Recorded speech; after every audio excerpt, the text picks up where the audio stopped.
Hello, and welcome to the channel. The Leaders Coffee Club aims to help educate and grow current and future leaders. In today's video we are going to discuss the secret to making more confident big decisions. You won't know where to begin if you don't know what your goals and values are. It's the advice we often offer ourselves when making decisions. But when it comes to picking a new car, buying a house, or deciding whether or not to have more children, it's not exactly that easy. Before we move on to the next step, do like and subscribe to our channel for more videos.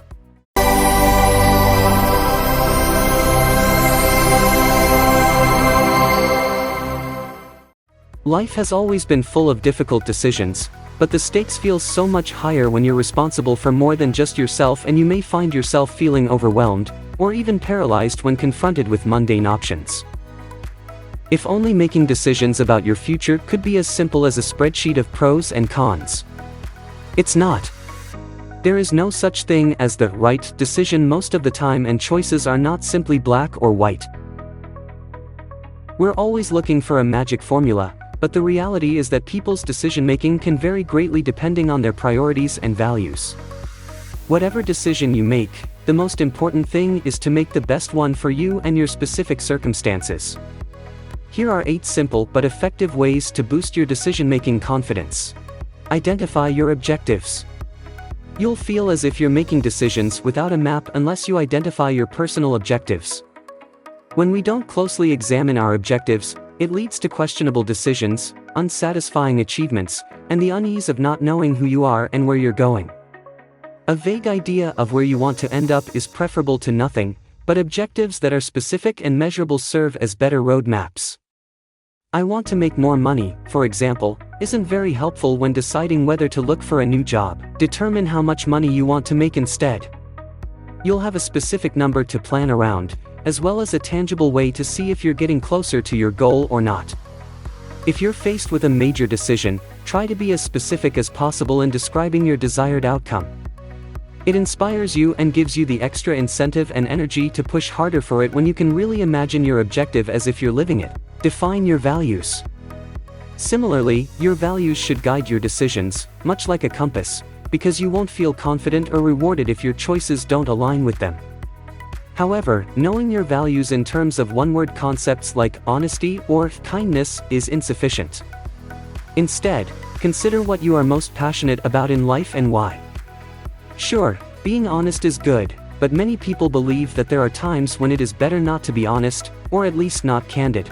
Similarly, while believing in hard work is admirable, chances are you don't want to work so hard that you neglect your family and your mental health. You're doomed to make bad decisions if you don't understand the contours of your own values. Evaluate previous decisions. Decisions are inherently about the future, but looking back can empower you in the process. Make it a habit to reflect on previous decisions, especially when you have another one coming up. Ask yourself, what decisions worked out well in the last week, month, or year, and why? What didn't work out in the end, and why? Equally important, assess your level of confidence in each decision to remind yourself that you don't have to feel great about every choice you make. Rather than just your own feelings, it's important to look at indicators on how things have gone. Eliminate irrelevant thoughts and emotions. Your emotions aren't always accurate indicators of what's right and wrong. But you shouldn't dismiss them entirely, they just might not be very useful in this situation. When making a decision, it's critical to pay attention to what your brain is doing. This allows you to separate your emotions from the facts of the current situation. Take a breather before you act. Take note of the thoughts and emotions that bubble to the surface. Which ones are actually relevant to your decision, and which are just a nuisance? For example, maybe in deciding whether to accept a new job, you feel nervous because last time, the new position ended up being worse than the previous one. That anxiety is something to be addressed at some point, but it has nothing to do with your current situation. Remind yourself that you dislike your current job and that you have set a specific salary as a goal. When you separate your anxiety from the decision at hand, you will be able to make a decision that is more in line with your values, and, of course, deal with your anxiety later. Be selective in your advice sources. The steady stream of information that we all face daily can make decision-making even more complicated. It's difficult to know who to listen to, especially if you're already feeling unprepared to make your own decision. Determine who you want to involve in decision-making processes ahead of time, so you don't feel overwhelmed when a big decision comes up. For example, if you're debating whether to send your preschool child to daycare during a pandemic, crowdsourcing on Facebook might not be a good idea. Instead, for questions about your child's health, go to the expert you've already identified, such as your pediatrician. In this way, your source of truth will be consistent with your values and goals. Reduce the risk. If you're excited about the potential of a decision but concerned about a factor over which you have no control, you can boost your confidence by lowering the risk.